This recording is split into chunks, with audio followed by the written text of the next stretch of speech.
આપણે લઈ લીધા છે બટાકા અને ડુંગળી અને આપણે બનાવી રહ્યા છે મિત્રો વઘારેલા ચોખા. તો પહેલા તો આ બટાકા અને ડુંગળીને આપણે ઝીણા સમારી લઈશું. ડુંગળી અને બટાકા બરાબર ઝીણા સમારી નાખ્યા છે. તો હવે આપણે આગળની પ્રોસેસ ચાલુ કરીએ. પહેલીમાં તેલ લઈ લીધું છે અને ગરમ કરવાનું ચાલુ કરી નાખ્યું છે. અને જો ડુંગળી બટાકા પણ અંદર નાખવાનું ચાલુ કરી દીધું.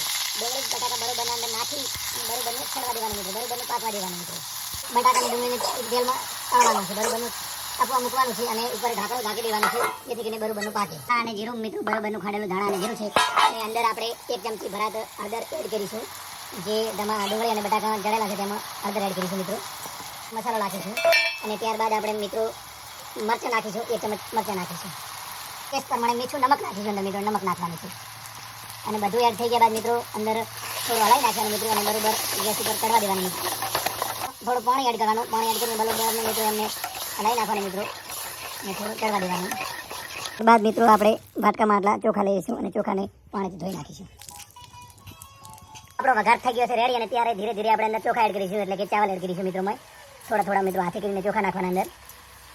ચોખા નાખ્યા પછી મિત્રો એમાં જરૂરત પ્રમાણે આપણે પાણી એડ કરીશું. થયા બાદ મિત્રો થોડું એમને હલાવીશું અને થોડું ગરમ કરવા મૂકીશું મિત્રો બરોબરનું. 15-20 મિનિટના ટાઈમ પછી મિત્રો આપણા ચોખા બનીને થઈ ગયા છે તૈયાર. તો મિત્રો તમે જોઈ શકો છો મિત્રો 15-20 મિનિટ મિત્રો એમને ચડવા દીધા હતા. ઢાંકણું આપણે ઢાંકીને ચડવા દીધા હતા મિત્રો. કમ્પ્લીટ બનીને રેડી તૈયાર થઈ ગયા તમે જોઈ શકો છો મિત્રો. આપણા ચોખા બનીને થઈ ગયા છે તૈયાર રેડી. અને આપણે હવે ખાવા માટે થઈએ તૈયાર. તો મિત્રો આપણે આ ચોખાને ટેસ્ટ કરીશું મિત્રો કેવા લાગે છે. તો મિત્રો એકદમ મસ્ત ફર્સ્ટ ક્લાસ ચોખા બન્યા છે મિત્રો.